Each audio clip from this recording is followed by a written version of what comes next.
Merci.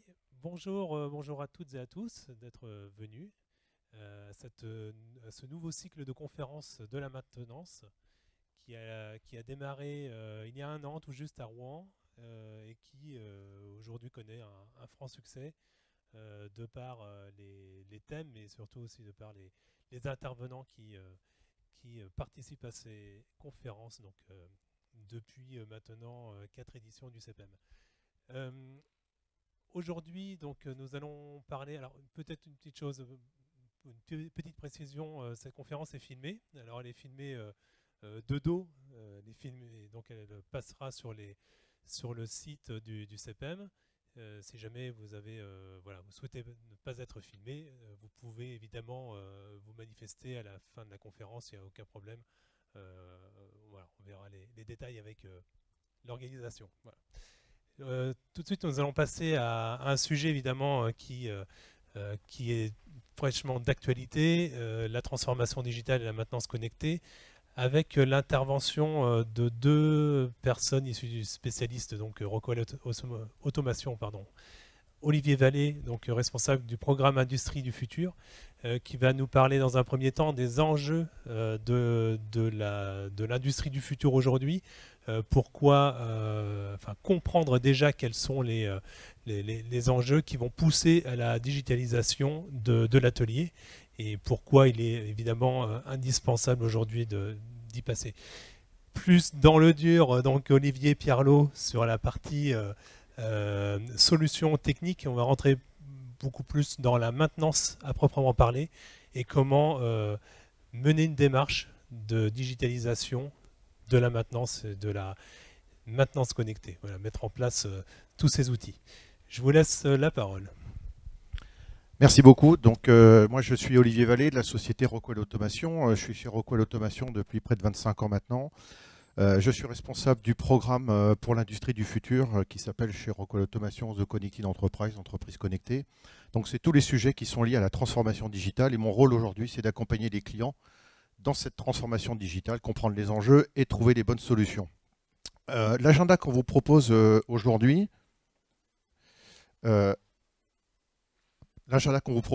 donc c'est pour ma part de faire un rapide tour de table en fait sur les enjeux en fait de l'industrie aujourd'hui. Regardez ce qui se passe au niveau mondial.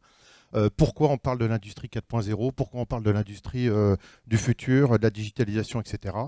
Ensuite, je passerai la main à Olivier Pierlot, donc, qui attaquera le sujet de la maintenance connectée, de la mise en œuvre de la maintenance connectée et les différentes approches. Alors, rapidement, on ne peut pas y échapper. Je vais vous présenter quand même la société Rockwell Automation dont nous sommes issus et nous en faisons partie.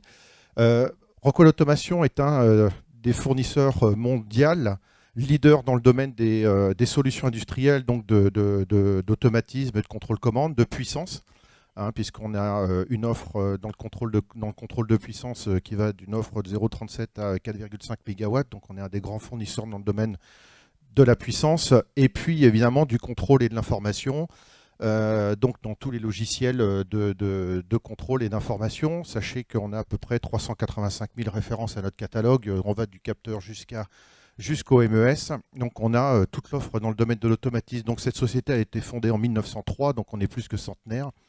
On est 22 000 personnes réparties dans plus de 80 pays à travers le monde. Donc on a vraiment une couverture internationale.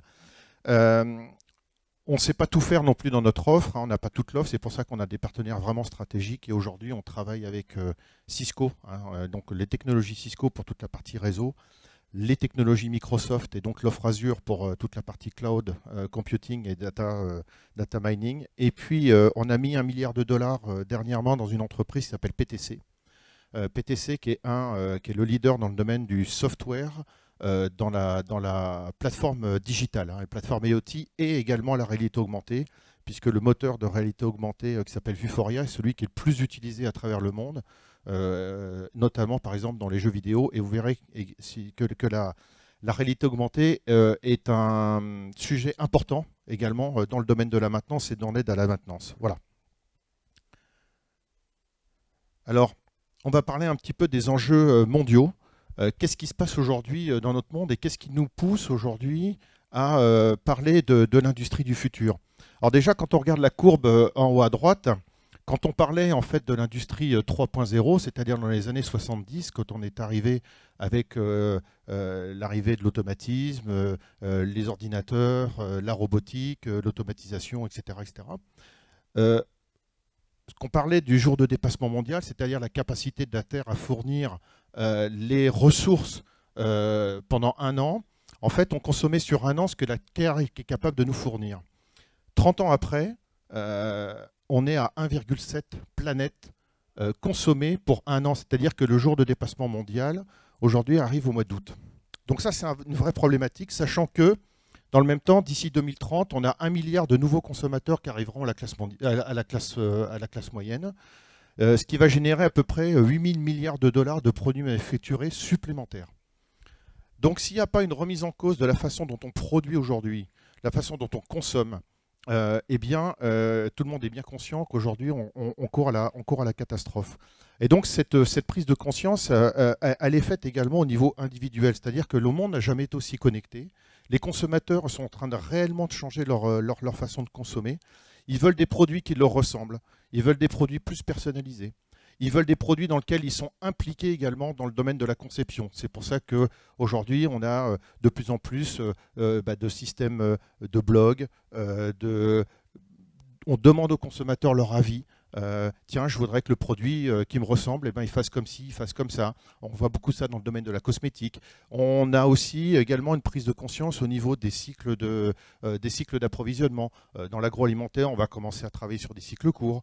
On parle d'éco-conception, c'est-à-dire qu'on va concevoir un produit en pensant déjà de la façon dont on va pouvoir le recycler après. Et puis, il y a également un changement de paradigme industriel où dans les années 2000, on faisait un produit dans une usine dans un pays. Et aujourd'hui, un des grands enjeux en fait, de l'industrie du futur, c'est de relocaliser en fait, les productions pour avoir une production qui est plus faite à la demande, avec beaucoup plus d'innovation, beaucoup plus de flexibilité et également des cycles faits de logistique beaucoup plus courts. Puisqu'aujourd'hui, on veut son produit qui nous ressemble le plus rapidement possible et partout dans le monde. Ça, c'est une grande tendance, en fait, qui est un point important dans la transformation digitale et qui amène, en fait, la transformation digitale dans une entreprise. On ne fait pas une transformation digitale pour se faire plaisir, on fait une transformation digitale pour répondre à un besoin. Ça, c'est l'évolution des marchés. Un des deuxièmes enjeux aussi de l'évolution des marchés qui est en train d'arriver, c'est l'achat de l'usage plutôt que de la propriété. On va voir que de plus en plus, on aura des autos partagées. On aura des produits qu'on va louer plutôt que de les acheter, y compris dans le domaine du quotidien, une machine à laver, un lave-vaisselle, etc. Des choses comme ça, où on va acheter des cycles de lavage plutôt que d'acheter de machines. Et on s'aperçoit par exemple déjà dans l'industrie, il y a des fabricants de pneus qui vendent des pneus. Avant, ils vendaient les pneus de camion. Aujourd'hui, ils vendent des kilomètres parcourus. Et on s'aperçoit qu'en fait, en vendant des kilomètres parcourus, la durée de vie du pneu a été augmentée par 2,5. Plus on aura effectivement d'usage, plus on aura d'objets connectés. Et plus on aura d'objets connectés, plus on aura également des capacités en fait, de voir ce qui se passe en maintenance prédictive, en maintenance préventive, en efficacité, etc. Donc c'est vers là qu'on va avoir une tendance. Et les fabricants de machines aujourd'hui, de plus en plus réfléchissent, non plus à vendre une machine, mais à vendre des performances et des temps d'utilisation. Et pour ça, automatiquement, il va y avoir besoin d'avoir de plus en plus d'informations qui remontent de cette machine pour pouvoir également vendre des performances dans le temps. Alors, ça c'est la première chose, c'est l'évolution des marchés. Et cette évolution des marchés, en fait, amène le fait d'amener de la technologie, comme je parlais, donc d'avoir des objets connectés, d'avoir de l'information. Et un des enjeux aujourd'hui, c'est comment intégrer cette offre technologique. La quatrième révolution industrielle, on parle de l'industrie 4.0, c'est la quatrième révolution industrielle. C'est quoi la révolution industrielle? C'est simplement les data, le big data, l'intelligence artificielle. Alors, ça fait 20 ans qu'on s'est remonté de la donnée à partir d'un système d'automatisme. On n'a rien inventé. La seule chose, c'est qu'aujourd'hui, quand on prend un variateur de vitesse, avant qu'on mettait par exemple sur du 420, on avait la mesure, la consigne et puis quelques informations d'erreur. Aujourd'hui, on connecte un variateur de vitesse sur Ethernet, on a 450 variables. y compris par exemple un débitmètre sur Ethernet aujourd'hui. On le connecte, on a 500 variables à sa disposition. Donc ce qui change par rapport à ce qu'il y a 20 ans, c'est déjà le volume de données qu'on est en train de remonter. Il est exponentiel. Sur les milliards d'objets connectés, il y en aura 30% qui seront à peu près dans l'industrie. Et le deuxième enjeu, c'est que combien de fois, et ça j'ai souvent entendu, des remontes des données, on en a plein. Il y en a plein dans la base de données, mais il n'y a personne qui s'en sert parce qu'on ne sait pas quoi en faire. La grosse différence aujourd'hui, c'est qu'on a de l'intelligence artificielle et on a des capacités aujourd'hui de traiter ces données pour pouvoir leur donner une valeur. Et c'est ça l'enjeu majeur, c'est qu'aujourd'hui on sait donner des valeurs aux données qu'on sait remonter. Donc le grand changement, il est là. Alors, ça c'est effectivement l'enjeu technologique. Alors, il ne faut pas se voiler la face. Aujourd'hui, l'industrie française, elle a quelques années de retard aujourd'hui sur le marché mondial. L'âge moyen en fait, de l'outil de production est passé de 18 ans à 20 ans d'âge moyen sur les 5 dernières années. Donc, on peut parler de digitalisation, mais il y a encore beaucoup de gens qui sont encore dans ce qu'on appelle l'industrie 2.0, c'est-à-dire d'abord mettre de l'automatisme et mettre des réseaux de communication. Donc ça, on en est bien conscient. Et un de notre travail aujourd'hui, c'est déjà d'amener toutes les bases pour pouvoir passer après sur des plateformes digitales et d'exploiter les données. Donc ça, c'est le deuxième enjeu. Le troisième enjeu, qui est fortement lié en fait au quatrième, qui est le modèle d'organisation et la dimension sociétale, c'est l'arrivée de la génération Y dans l'industrie. Et j'irai dans le monde globalement. D'ici 2020, donc c'est-à-dire dans un an, 50% de la population active sera issue de la génération Y. La génération Y, c'est ceux qui sont nés entre 80 et 2000. D'ici 2030, c'est 75% de la population active qui sera issue de la génération Y. Et cette génération-là, aujourd'hui, elle est formée à faire des métiers. Et on estime que d'ici 10 ans, 75% des métiers qui seront exercés n'existent pas encore. Donc c'est-à-dire qu'ils sont formés à faire des métiers qui n'existent pas encore. Donc ça va modifier de façon profonde aujourd'hui le visage du monde du travail. Ils ont un rapport au monde du travail qui est complètement différent de ce qu'il y avait avant. C'est-à-dire que ce qu'on avait avant, c'était des modèles pyramidales, le N+1, le N+2, le N+3, etc. Le savoir, plus j'avais du savoir, plus j'avais de pouvoir. Aujourd'hui, je dirais cette génération-là, elle raconte déjà toute leur vie sur les réseaux sociaux. Donc pour eux, partager l'information, ce n'est pas un problème. Donc ça va modifier les organisations. On va avoir des organisations qui vont être beaucoup plus horizontales, beaucoup plus communicantes, beaucoup plus partageuses d'informations. Donc ça va vraiment modifier de façon importante les modèles d'organisation et la façon dont on va avoir de travailler. Mais ce qui est très important à comprendre, c'est que d'ici 5 ans, à peu près, il va y avoir un énorme plan de départ en retraite. Donc il y aura beaucoup de gens qui vont partir en retraite et tous les gens qui avaient 25 ans, 30 ans d'expérience, qui au petit bruit d'une machine qu'ils entendaient savaient exactement qu'est-ce qu'il fallait faire, comment il fallait modifier le paramètre et comment il fallait intervenir sur la machine, ça faut oublier. Parce qu'on aura une génération qui va arriver après, qui va pas du tout avoir le même niveau d'expérience, pas du tout avoir le même niveau d'expertise, qui sauront faire d'autres choses, mais et qui ont également une volatilité importante dans leur boulot. C'est-à-dire que c'est des gens qui vont rester 1 an, 2 ans, 3 ans dans un poste, et puis après ils vont partir. Et la question majeure, c'est comment transférer des compétences de quelqu'un qui a 30 ans d'expérience vers quelqu'un qui va rester 1 an, 2 ans dans un poste. Et ça, c'est un enjeu majeur. Et c'est un enjeu majeur également dans la maintenance, et ça va être un des objets importants de la réflexion sur la maintenance connectée. Voilà. Donc c'est comment augmenter, en fait, ce qu'on appelle l'augmenter, comment augmenter les capacités de l'homme pour pouvoir avoir le même niveau d'expertise. Donc ça, c'est un enjeu majeur. Et puis, le 5e enjeu de l'industrie aujourd'hui, c'est l'environnement et l'écosystème. Toutes les entreprises aujourd'hui ont dans leur charte le côté durable, les économies d'énergie, l'éco-conception, le recyclage, etc., etc.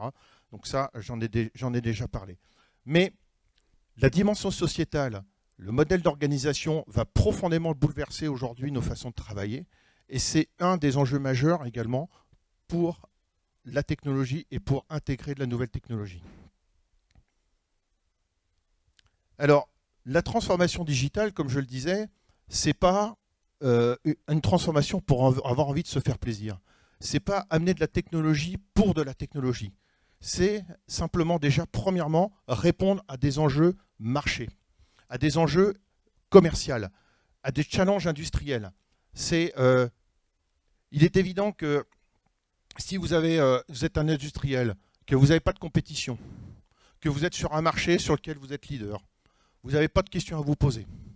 Votre personnel, il est tout à fait formé, etc. Il n'y a aucune raison aujourd'hui, quelque part, de se forcer, s'il n'y a pas d'enjeu majeur, à aller dans la transformation digitale. Par contre, si on est sur un marché extrêmement compétitif, avec beaucoup de compétition, qu'on doit intégrer des jeunes, qu'on a un challenge, il y a deux challenges avec les jeunes. C'est premièrement attirer les talents. Et ça, c'est un enjeu majeur parce qu'aujourd'hui, moi j'avais assisté par exemple à une conférence du patron du DRH d'Airbus. Il disait même Airbus, même la construction des avions, ça ne les fait pas rêver. Ce qui les fait rêver, c'est une entreprise où ils se sentent bien, où ils peuvent travailler comme ils en ont envie, où ils peuvent à la limite partir à 4 heures l'après-midi pour aller s'occuper des enfants, puis ils sont capables de retravailler à 10 heures parce qu'ils ont regardé une série sur Netflix, ils n'ont pas besoin d'attendre 20h10 que le film il commence. Donc à 21h30, ils ont terminé, ils peuvent se remettre au boulot, etc. etc. Et ils ont dû complètement modifier en fait, leur façon de recruter pour attirer les talents. Parce que ça, c'est un enjeu majeur, c'est attirer les talents. Et deuxièmement, une fois qu'on les a attirés, il faut savoir les garder. Donc, ces challenges industriels et la transformation digitale, elle est faite d'abord et avant tout pour répondre à des enjeux industriels. Compétitivité, flexibilité, dimension sociétale, etc. etc. C'est donc la flexibilité mise sur le marché le plus rapidement possible. C'est comment mettre sur le marché mon innovation, puisque l'innovation, c'est ce qui va piloter la différenciation, bien entendu, c'est ce qui va permettre de se différencier de la concurrence. Mais si j'innove et que je ne suis pas capable de mettre rapidement sur le marché ce que j'ai innové, je perds en compétitivité. Donc la flexibilité, c'est le coût de possession le plus bas, c'est-à-dire la productivité. C'est utiliser au mieux mes équipements, la productivité, les KPI de production, les TRS, l'efficacité énergétique, etc. L'amélioration de l'utilisation des assets, c'est la maintenance. C'est comment augmenter l'efficacité opérationnelle, le maintien en condition opérationnelle de mes équipements. Donc ça, c'est la maintenance qui va être connectée. Et puis, bien entendu, le management des risques à deux niveaux. Les risques humains, parce que l'objectif de demain, c'est d'avoir 0 blessé dans les entreprises. Donc c'est la safety. Et la sécurité des données, puisque plus vous allez avoir de données connectées, et bien entendu, plus vous êtes vulnérable. Et donc la cybersécurité va être un point important, extrêmement important, dans le domaine de sauvegarde de données et de la propriété intellectuelle. Voilà. Donc, voilà les challenges industriels et les réponses en fait, de ce que peut être une entreprise connectée pour répondre à tous ces enjeux. Alors, tout ça c'est bien beau, mais en fait, comment on peut faire? Si moi je suis un industriel, que j'ai un outil de production, souvent on me pose la question, je pose la question souvent aux gens, je leur dis, voilà, est-ce que vous êtes concerné par des enjeux comme ça? Est-ce que ça fait partie de votre quotidien? Et souvent les gens disent, bah oui, ça fait partie de mon quotidien. Ça, c'est des problématiques. Et j'ai, est-ce que vous avez une idée aujourd'hui, une feuille de route, un plan pour digitaliser votre entreprise, pour répondre à ces enjeux-là? Et souvent on dit, bah non, je ne sais pas trop comment on fait. Je n'ai pas d'idée. Je ne sais pas. En fait, il faut être extrêmement pragmatique. Il faut être extrêmement simple. Il faut revenir à des basiques. Et en fait, la transformation digitale d'une entreprise, c'est la convergence en fait, entre le monde physique et le monde digital. Et la convergence entre le monde physique et le monde digital, premièrement, le monde physique, c'est la partie automatisation. C'est d'avoir une entreprise qui est automatisée. Donc d'abord, la première chose, c'est qu'on va faire un bilan de ce qu'il y a. Est-ce que les machines elles sont communicantes? Ça va être de faire communiquer les machines entre elles. C'est de faire communiquer les équipements. Est-ce que mes équipements sont déjà capables de communiquer, de fournir de l'information? Est-ce qu'il y a des automates? Est-ce qu'il y a des entrées-sorties qui sont capables de fournir de l'information, type réseau IO-Link? Est-ce que mes équipements type variateur de vitesse, etc., sont sur des bus 420 mini où on peut les mettre sur Ethernet, etc. Donc ça, c'est la première étape, c'est de faire un bilan et de regarder comment on peut migrer pour passer de l'industrie 2.0 à l'industrie 3.0. Déjà, premièrement. Tranquillement. Donc, on va revamper, on va remettre à niveau, on va automatiser. Et voilà, ça, c'est la première étape. La deuxième étape, après, une fois qu'on a fait ça et qu'on a connecté les machines entre elles, c'est de mettre en place une infrastructure de communication. Et une infrastructure de communication qui est unifiée, qui est sur des réseaux standards, parce que l'infrastructure de communication, ça va être la colonne vertébrale en fait, de l'industrie connectée, ça va être la colonne vertébrale de la digitalisation. On ne pourra pas passer à la valorisation de la donnée si on n'est pas capable de transporter de façon sécurisée les données. Et donc là, on a une très très forte expertise, et ça Olivier en reparlera tout à l'heure, dans le domaine de l'implémentation des réseaux et des réseaux Ethernet. Donc après avoir automatisé, deuxièmement, on met en place l'infrastructure réseau. Et là où il y a un challenge qui va être important, c'est la convergence en fait entre l'IT, donc les technologies d'information, l'informatique, et l'OT, donc les technologies d'opération, c'est-à-dire l'informatique de production. On voit énormément de scission en fait entre les deux.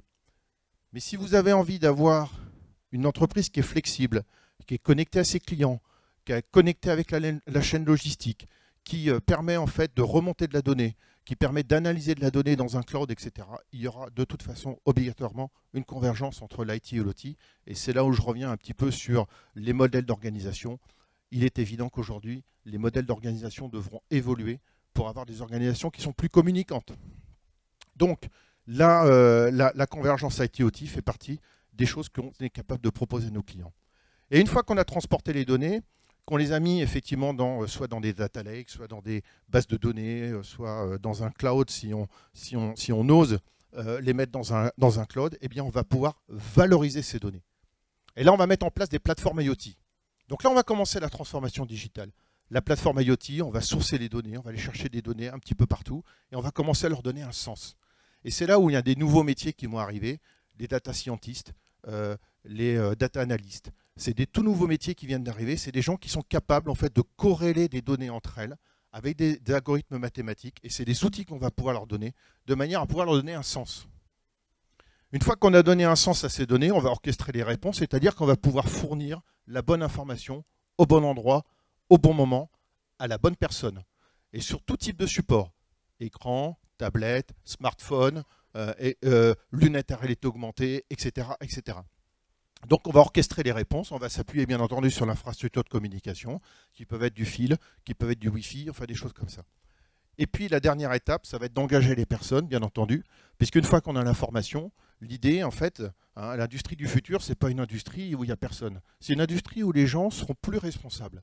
C'est-à-dire qu'on va leur donner de l'information qui vont être capables d'en sortir des décisions. Et des vraies décisions pour pouvoir permettre d'améliorer, de faire de l'amélioration en continu de leur process. Et ensuite, la boucle se retourne, puisqu'à partir du moment où on fait de l'information continue, on agit sur le process, on recrée des nouvelles données qu'on va pouvoir retransporter, etc., etc. Donc, on a vraiment ce qu'on appelle un voyage par étapes. Et donc, je dirais, c'est assez simple et c'est notre rôle aujourd'hui de vous accompagner étape par étape dans ce voyage vers l'entreprise connecté vers la digitalisation. Voilà.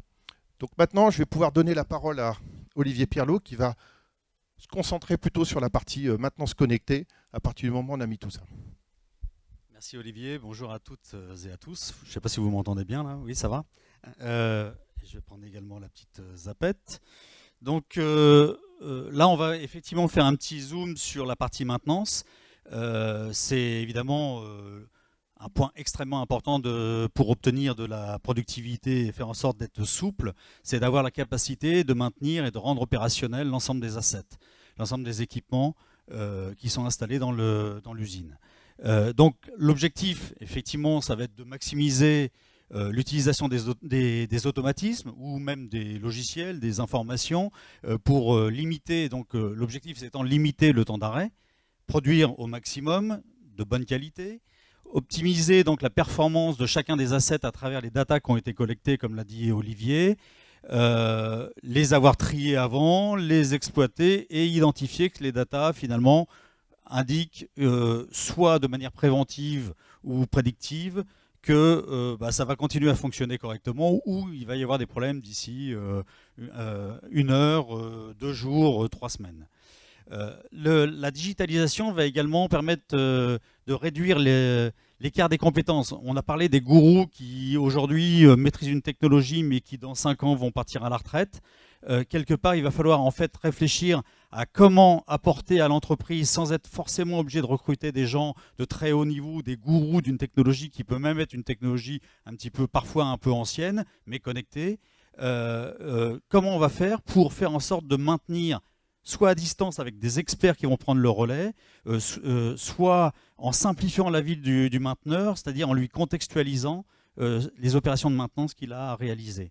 Donc c'est le sujet des compétences est fondamental. Moi, je peux vous en parler puisque je recrute des ingénieurs dans les domaines, je dirais, des softwares, de l'automatisme, des variateurs de vitesse, de la communication, des réseaux. Et on a, du fait de cette évolution vers la digitalisation, on a de plus en plus de mal à trouver des gens qui ont une compétence un peu globale et qui ont la capacité de, je dirais, de faire l'ensemble, de résoudre l'ensemble de la problématique technique. Et donc, si nous, en s'appelant Rockwell Automation et étant vraiment spécialisé dans l'automatisme, on a du mal à recruter. Je pense que dans les industries qui évoluent vers la digitalisation, c'est aussi compliqué d'attirer des talents. C'est ce qu'expliquait tout à l'heure Olivier. On va chercher à limiter et éliminer le temps pour identifier et résoudre un problème. On verra tout à l'heure que ça, c'est un enjeu majeur, parce qu'en réalité, des problèmes techniques, il y en aura toujours. Je veux dire, quelle que soit la technologie, plus on peut digitaliser, on peut mettre des ordinateurs, on peut mettre des réseaux. Il y a toujours, je dirais, le pendant de la technologie qui est finalement la panne technologique. Sauf qu'il faudra trouver le moyen de réduire au maximum, finalement, du diagnostic jusqu'à la solution du problème. Sachant, comme on l'a dit à l'instant, qu'on aura de moins en moins d'experts dans les usines. Et que moi, ce que je constate, c'est que de plus en plus, les industriels cherchent à avoir des compétences de premier niveau sur les outils de production en termes de maintenance, c'est-à-dire des gens qui sont directement opérationnels, capables de réagir immédiatement, mais recherchent de moins en moins l'expert de niveau 2. Et l'expert de niveau 2, il est chez qui? Il est chez des gens comme nous. C'est-à-dire que quelque part, il va falloir trouver une espèce de combinaison d'organisation, ce dont parlait Olivier, entre ce qui est essentiel pour la production et ce qui correspond à l'optimum en termes de coût de production, c'est-à-dire sachant que le personnel embauché pour la maintenance fait partie évidemment du coût de production, et où on peut trouver finalement à l'extérieur les ressources et les compétences qui vont nous permettre de limiter le temps entre la détection d'un problème et sa résolution. Donc ça, c'est vraiment les enjeux. Et puis, c'est une conséquence, hein, c'est-à-dire on fait encore beaucoup de curatifs dans les entreprises, c'est-à-dire tiens, il y a une panne, il faut aller dépanner, on met pas mal de temps à rechercher la solution, on finit par solutionner le problème, mais on n'apprend pas forcément de ce problème qui peut revenir 3 mois après sans qu'on ait forcément identifié qu'il y avait une récurrence de ce genre de problème. Donc l'idée, ça va être de passer, je dirais, du préventif au prévisionnel. Et la digitalisation va nous servir à ça. C'est-à-dire qu'on va voir comment on utilise les informations critiques sur les assets, sur les équipements de production, pour finalement être capable de reconnaître et d'identifier qu'il va y avoir un problème et anticiper sur la maintenance pour finalement résoudre ces pannes de manière plus rapide.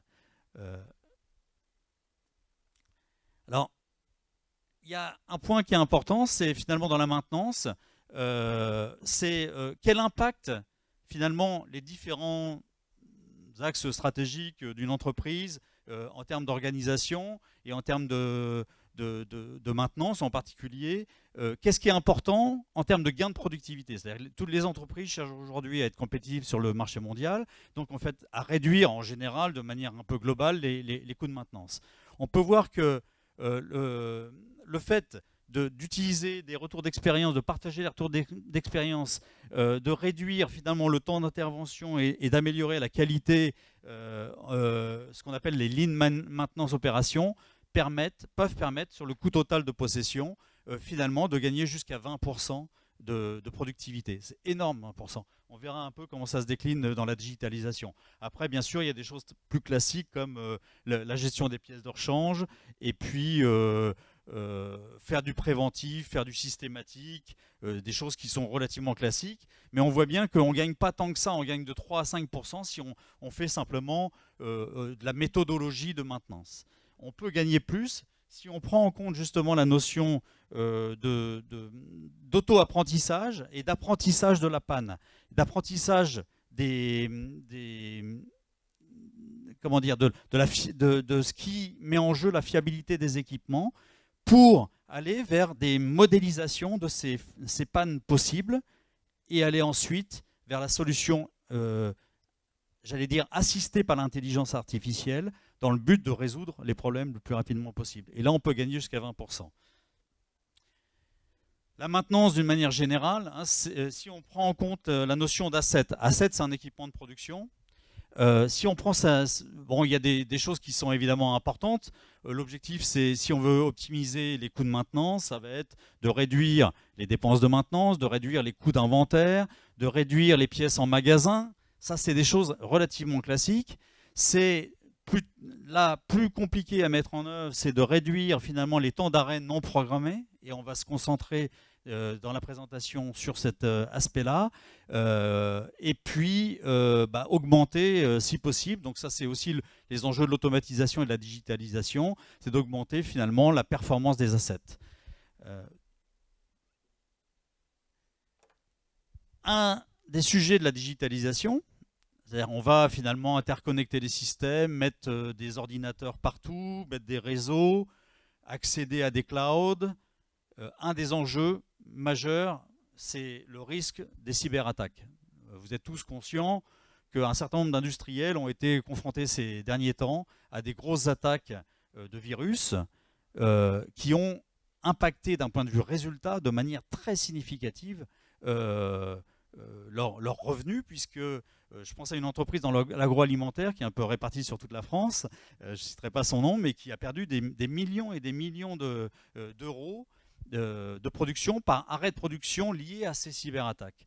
Donc c'est un sujet extrêmement important, c'est designer, faire communiquer des équipements, c'est relativement facile puisqu'aujourd'hui, que ce soit des capteurs, des actionneurs, des automates sont faits pour communiquer, mais après sécuriser ces communications, c'est quelque chose de plus, c'est un enjeu un peu plus complexe à mettre en place et ça nécessite de suivre un certain nombre de règles d'architecture, en particulier, comme disait Olivier, sur le fait d'interconnecter l'IT, donc la partie informatique, qui elle est également connectée à l'extérieur à travers l'Internet, et l'OT, qui est l'outil de production, enfin finalement l'informatique de production.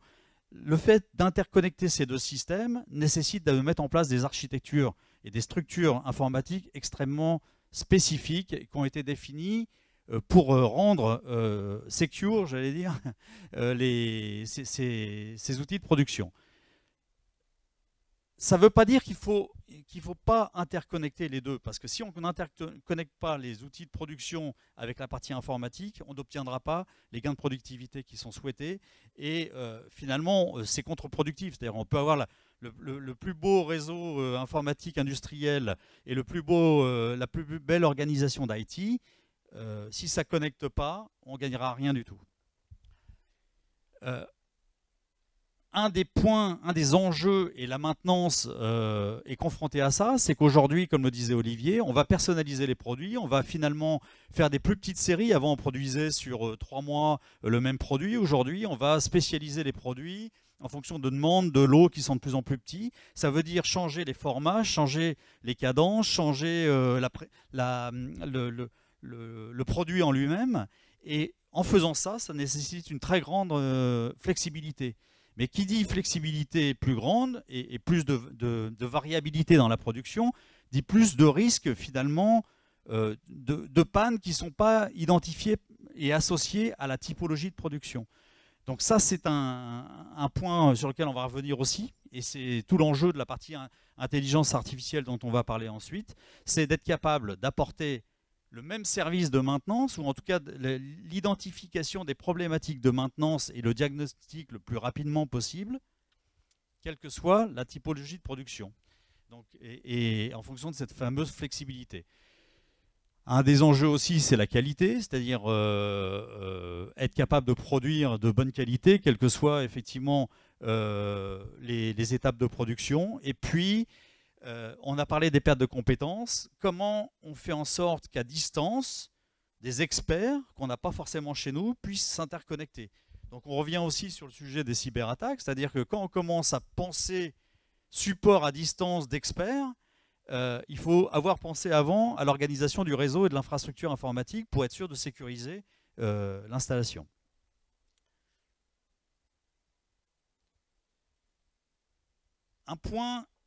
Un des points cruciaux en termes de maintenance, c'est le temps qu'on passe entre la perception qu'il y a un problème technique ou un problème de production qui est lié à un équipement qui peut être défaillant, jusqu'à la résolution du problème.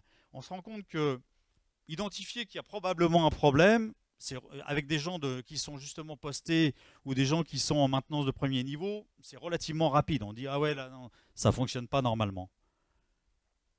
Diagnostiquer le problème, déjà là on va cerner que c'est le variateur de vitesse qui pose un problème et qui donc a stoppé la production parce qu'il était en surintensité ou autre.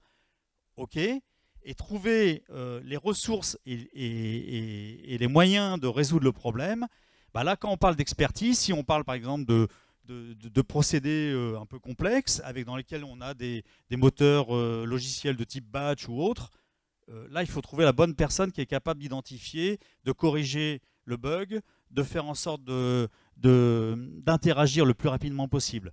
C'est là, si on a une perte de compétences, c'est ce facteur-là qui va augmenter de plus en plus. Et donc, plus on met de temps à résoudre le problème, évidemment, moins on est productif. Il y a une étude qui a été faite sur les entreprises au niveau mondial et ils ont ressorti en fait les performances avant, après, je dirais, des gens qui se sont organisés pour gérer justement ces problématiques de maintenance et à travers la digitalisation. Et les 20% des usines qui sont les meilleures de la classe, aujourd'hui, ont réussi à avoir un taux d'arrêt non programmé de l'ordre en moyenne de 3,5%, ce qui est très très faible. Si on met en corrélation avec la souplesse qu'ils ont obtenue avec la digitalisation de production. Un OI, c'est-à-dire en fait, en gros, le rendement ou le temps de production de la machine à 89%, ils ont réduit leur coût de maintenance de 13%, ce qui n'est pas négligeable, et une rentabilité globale. Plus on réduit les temps d'arrêt non programmés, plus on a une rentabilité. Aussi parce que derrière, quand on a des temps d'arrêt non programmés, on ne peut pas servir nos clients, il peut y avoir des pénalités de retard, il peut y avoir un certain nombre de conséquences qui agissent directement sur les résultats de l'entreprise.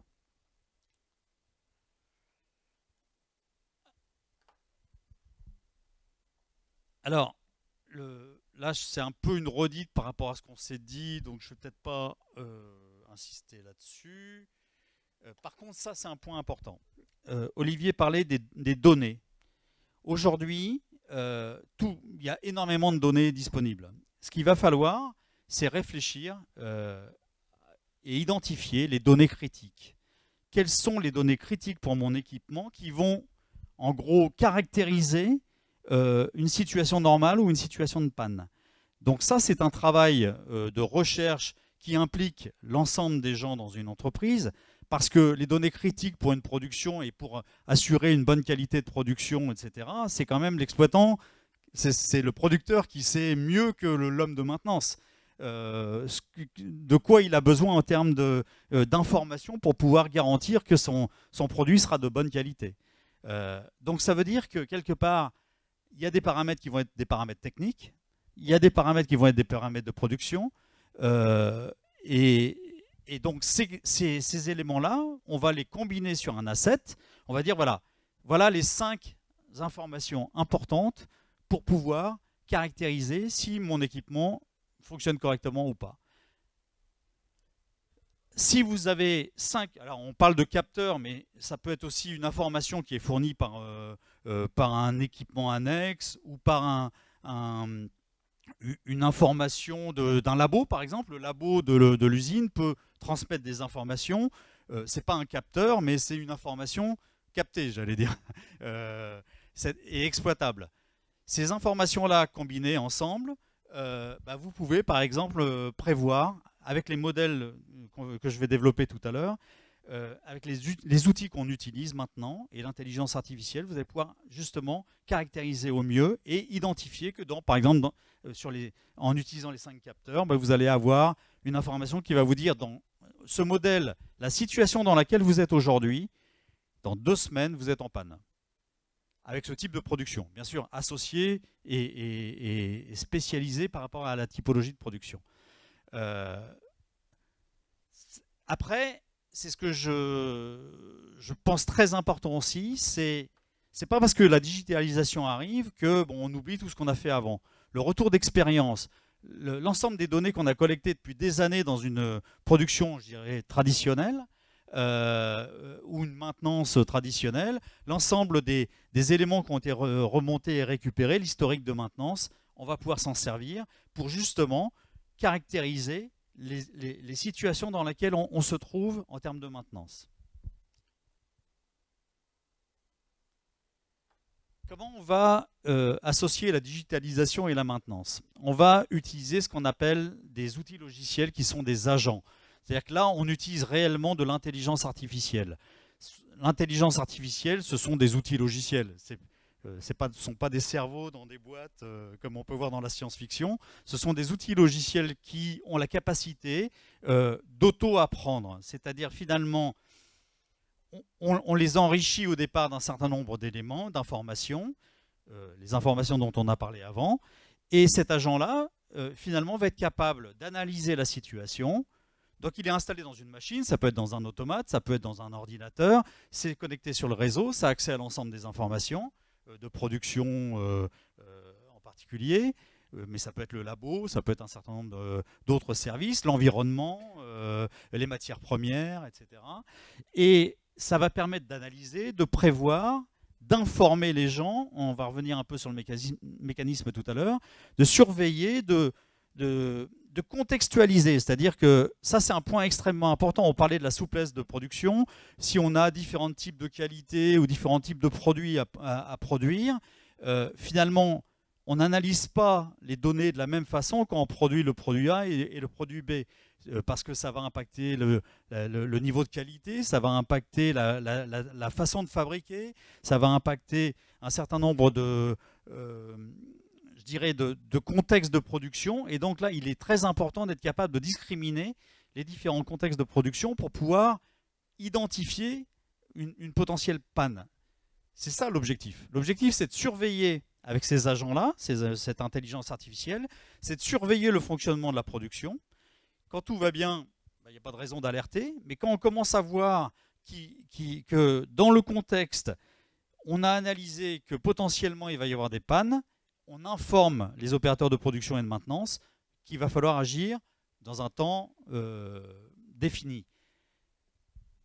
On va pouvoir donc anticiper et le système qu'on va proposer va s'auto-former, on va dire, ou auto-apprendre. C'est-à-dire qu'au fur et à mesure de l'exploitation, donc ça c'est le gros avantage de la digitalisation, c'est que ça va tourner pendant des mois, et à chaque fois, lorsqu'il y aura une nouvelle identification de quelque chose qui est inconnu, on va pouvoir le mémoriser et dire, lorsqu'on aura solutionné le problème, que c'est une nouvelle empreinte qui est une reconnaissance d'une typologie de panne dans un contexte précis. Donc, je ne sais pas si je suis clair, mais l'idée, c'est vraiment de modéliser, en gros, de modéliser les pannes dans un contexte de production sur un asset défini et spécifique. Donc, les agents sont des outils logiciels, hein, j'en ai déjà parlé. En fait, il y a 2 types d'agents. Il y a les agents de panne et les agents d'anomalie. L'agent de panne, donc, il surveille un modèle de données, les fameuses 5 données, mais on peut en mettre beaucoup plus. Il va analyser si on est dans un contexte de panne. Un agent d'anomalie, il surveille le fonctionnement, c'est-à-dire que c'est quelque chose qui tourne en permanence. Hein, c'est complètement autonome, vous n'avez pas besoin... ça ne se maintient pas forcément. ça tourne tout seul, c'est relativement autonome. Et ça va identifier qu'il y a quelque chose de nouveau qui est apparu et qui a un impact sur les paramètres. Par contre, cet agent-là n'est pas forcément, cette détection-là n'est pas forcément reconnue parce qu'elle n'a pas été modélisée.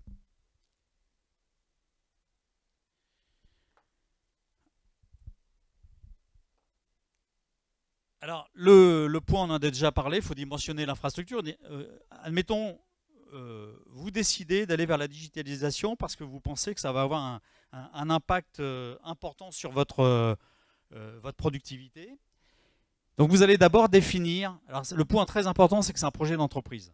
C'est ce que disait tout à l'heure Olivier, c'est que ça a un impact j'allais dire sociétal sur votre société, mais qui va concerner pas seulement la maintenance, qui va concerner la production, qui va concerner les ressources humaines, qui va l'informatique, bien entendu.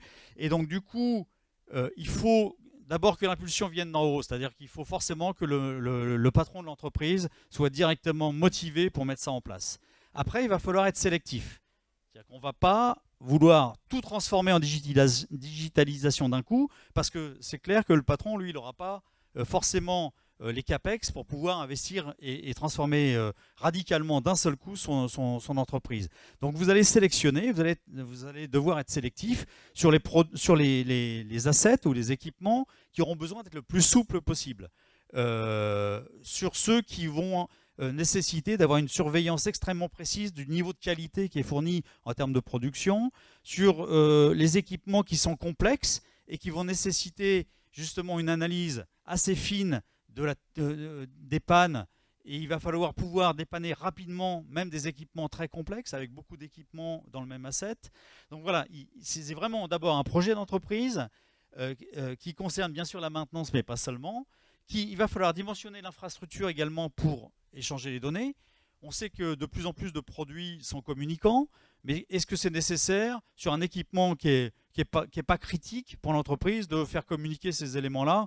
Pas forcément. Par contre, il va falloir se concentrer en termes d'infrastructure pour tirer des réseaux, des fibres, mettre en place des switches, mettre en place une organisation, enfin une structure qui va permettre de gérer la cybersécurité. Il va falloir pouvoir assurer cette fameuse convergence ce qu'on appelle IoT, c'est-à-dire finalement IT, informatique et OT. Et aussi, et ça c'est un point extrêmement important, faire en sorte que les gens de l'OT et les gens de l'IT puissent travailler ensemble. Donc c'est bien un projet d'entreprise.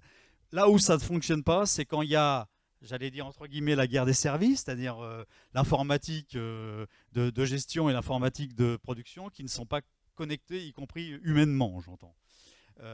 Il va falloir instrumenter les fameux 5 capteurs dont on parlait tout à l'heure autour des équipements. Il va falloir sécuriser les réseaux, on en a déjà parlé. Sélectionner les technologies. Bon, certains industriels disent moi je ne veux pas que mes données aillent sur le cloud, géré par Microsoft ou je ne sais qui.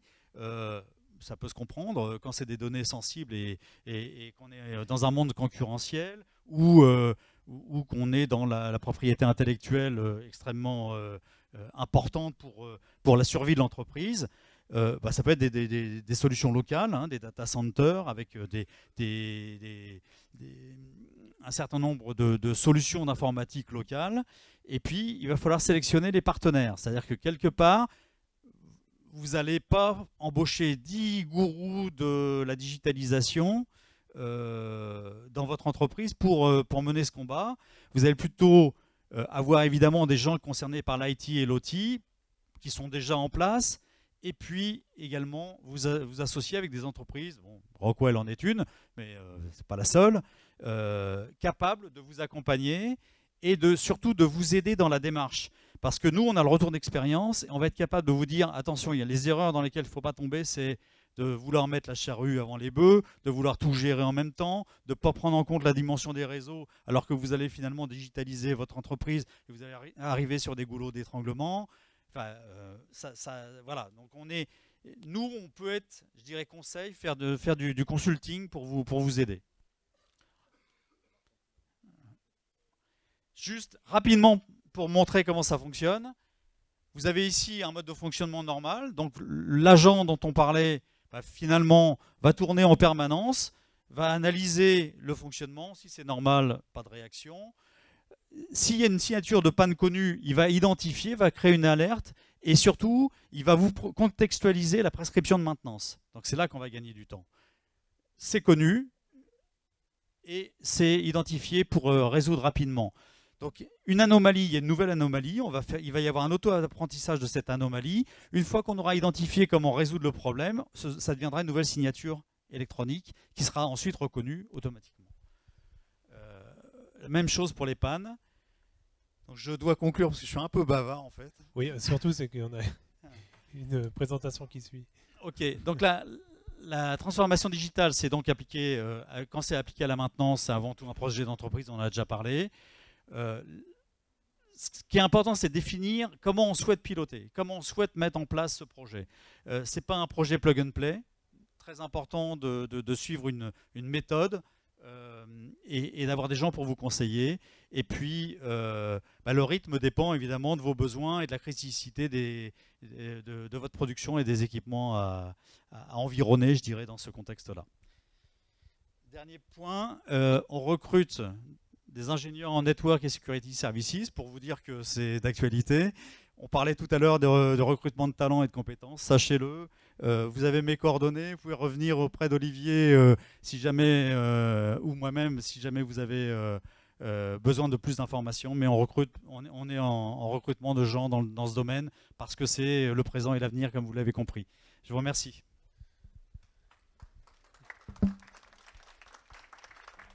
Merci beaucoup Olivier. Donc effectivement, je suis un troisième Olivier. C'est vrai que j'ai oublié voilà, on est tous les trois. J'ai oublié de me présenter tout à l'heure. Je suis le rédacteur en chef de la revue Production Maintenance que vous pouvez évidemment prendre en sortant si ce n'est déjà fait. Peut-être quelques questions avant justement d'avoir une autre intervention sur la maintenance 4.0 et une démarche bien pas à pas, je veux dire. Est-ce que vous avez des questions? C'est ouvert.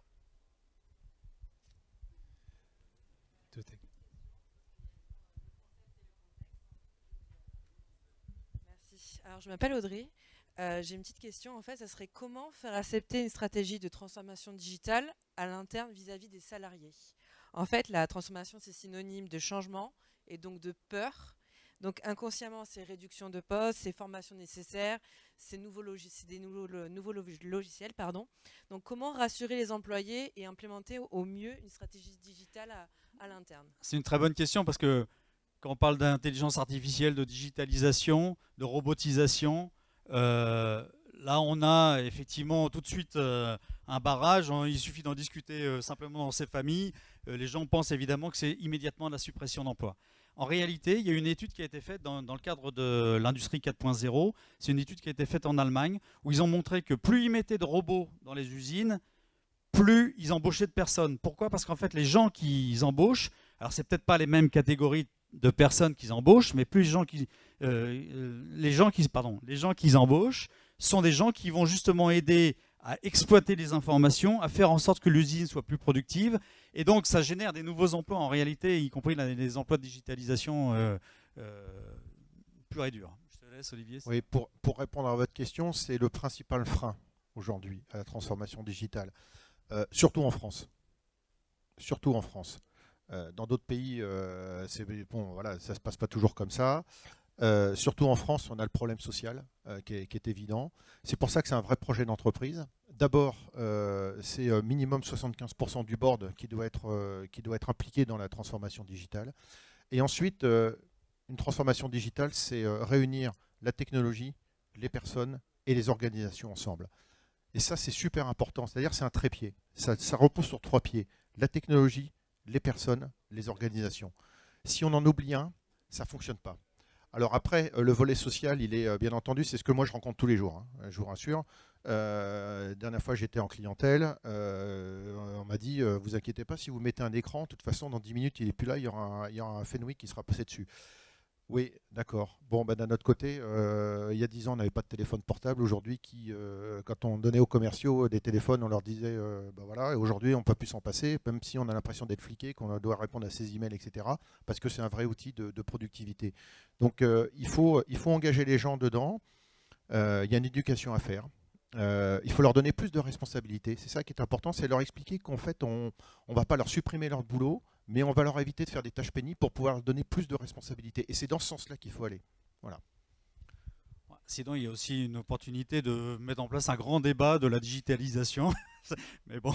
Mais comme je le disais tout à l'heure, il y a une nouvelle génération qui arrive aussi, parce que ce qui est le plus compliqué, c'est des gens qui sont là depuis 25 ans et puis qui disent, bah, écoutez, ça fait 30 ans qu'on fait comme ça, je ne vois pas pourquoi on ferait autrement. C'est vrai que bon, pour des gens comme nous, qui avons l'habitude de travailler dans le changement et dans la conduite du changement, le pire qu'on peut attendre, c'est ça fait 20 ans qu'on fait comme ça, je ne vois pas pourquoi je ferais autrement, ça c'est ce qui est pire, mais bon, ça fait partie de la vie et voilà.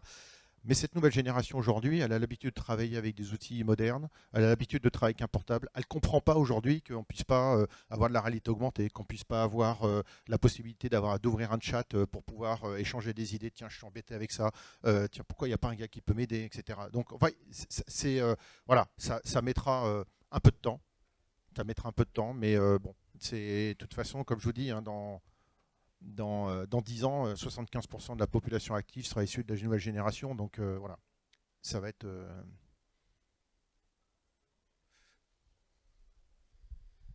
Mais sachant qu'on va avancer l'âge de la retraite, alors on va voir si... et évidemment, en tout cas, vous l'avez très bien dit, hein, c'est aussi la direction qui doit être convaincue. À partir de là, c'est fondamental, parce qu'effectivement, pour rallier tous les services, il faut qu'il y ait une direction qui impulse ce mouvement-là. Est-ce qu'il y a d'autres questions avant de passer à l'intervention suivante?